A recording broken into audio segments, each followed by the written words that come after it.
used to call me white boy and shit, and I hated that. Like, why can't I just be a human? Like, really? That shit irks me when people bring race into dumb shit. Tyler, the creator, is back in hot water, and it's not because of a wild music video or a controversial lyric. Nope. This time, the internet dug deep and brought back receipts from his Twitter days that are aging like spoiled milk. So let's get into how this whole thing started. After Tyler posted a tribute to the late D'Angelo, his comment section got messy fast. Suddenly, racist remarks were flooding in, mostly from white fans who clearly missed the whole respect black artists memo. And that's when Tyler made things worse. He liked a post on X that basically dragged his own fan base, calling them out for loving him but ignoring black art. Suddenly, everyone turned on him. They are not letting Tyler, the creator, live online right now. Like I said, this goes back to a point I made before where I constantly say, you can't treat somebody like shit and then expect them to forgive you, right? Out of nowhere, old screenshots from his 2012 to 2014 tweets started flooding the timeline, and they were bad. One tweet from 2014 said, "I hate Black History Month. Why the fuck do you have to separate N-words still? Oh, it's paying homage to our heroes. F that." Another said, "Ha ha ha ha, some black chick works here. Affirmative." And to make things worse, right in the middle of the Ferguson protests, he tweeted, "And black people are currently mad right now, but in 2 weeks will be over it cause they really don't care. Cool hashtag the right." And he even praised Diddy. "Thanks for being a successful black businessman paving the way for like me. Stay out of trouble." These tweets have no stopping. If this Zimmerman doesn't go right, I hope blacks don't riot or go on to prove to the others that they are animals and that. And I can't think of any black directors that don't make cliche, black-themed, or urban movies.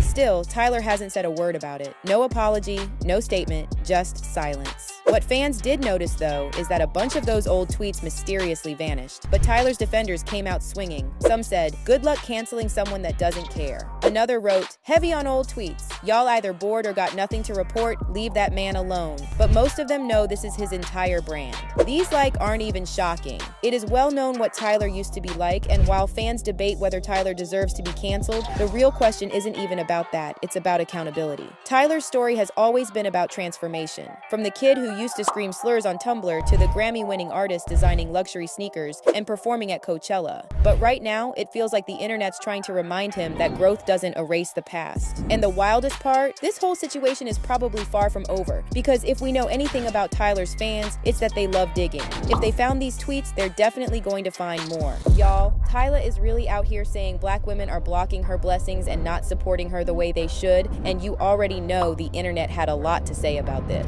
The white girls, and they were very beautiful, but it just kind of made me feel like a little bit like insecure. Alright, so this all started when this clip from Tyla's recent interview started making the rounds, where she said she felt more beautiful and confident in a black school than a white school. It's the way y'all's feet will never get off Tyla's neck, because people had a lot to say over her answer to this interview question. The first time I felt beautiful, like even though I felt pretty in primary school, like my primary school was predominantly like white.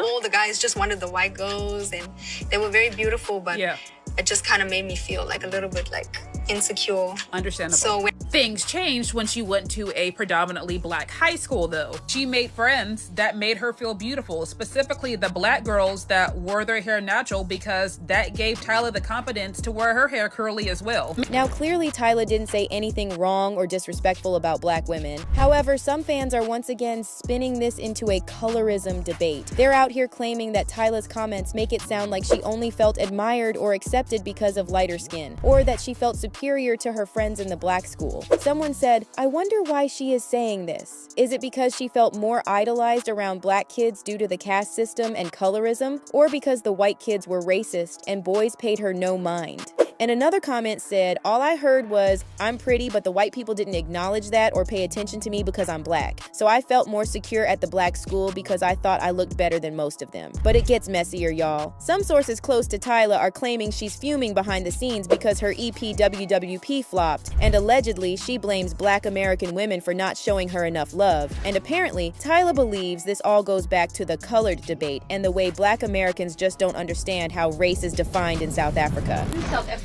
my race is called colored, and it's a very stressful term to use in America because I know it's a derogatory term. Right. But I mean, that's what we are called. However, some fans are arguing that Tyla has only herself to blame for her career struggles. And if she wanted support from Black American women, she shouldn't have acted so entitled about the whole colorism issue. She's just not likable. I don't think she has a nasty attitude. Well, I don't like her. Yeah. Oh, I just don't like the entitlement thing. Okay, that's fair. It's unfortunate that she decided to go like the, uppity, unrelatable route. So you think it's over for Tyla? I don't know. She's gonna have to like apologize and stuff. The minute we feel like you gonna turn your back on us, we're gonna do you so dirty. We're gonna pull the rug right from under you. Right from under you. But not every fan in America feels this way about Tyla. A lot of them are pushing back and saying the hate is getting out of hand because Tyla really never said anything to offend Black Americans. Someone on X said, "This Tyla hate is getting ridiculous now. How many times must the same thing be explained to these Black Americans? She is colored and South African. The one-drop rule only applies in the USA. There is a whole world that exists outside of America. That was an EP, not an album." And another user wrote, "No, Tyla is not Black. Yes, Tyla is colored. No, colored doesn't mean the same in Southern Africa as it does in the US. Yes, Americans should broaden their knowledge of how others identify themselves outside of their country. But if you thought that was the end, nah." Young Miami just entered the chat and attacked Tyla for no reason, claiming she stole one of her songs. Carisha hopped on X to complain that someone ran off with her song. And of course, fans immediately started playing detective. And since Young Miami mentioned that her song has a lyric, "Take Me to Chanel," fans put two and two together and figured she was talking about Tyla since her new single has a line, "Put me in Chanel." And according to Miami, she actually played Tyla her own unreleased track where she sings "Take Me to Chanel" way before either version ever hit the internet. Carisha wrote, "This girl really ran off with my song and I don't know how to feel about it. Mind you, I played this song for this girl. Like, B, I'm confused. Take me to Chanel. Put me in Chanel." However, a lot of fans are defending Tyla and saying this is an insane reach. And according to a lot of people online, this is another example of Tyla catching unnecessary hate for no reason. One fan wrote, "Young Miami, desperately want to be known outside of America with her trash music and failed rap career, accuses Tyla of stealing her song with the release of Chanel. Like, I bet you no one knows who the F this person is. But I promise you, if you search Baby Oil Diddy," and someone else added, "Tyla hate is so forced, they need to try harder. This is pathetic."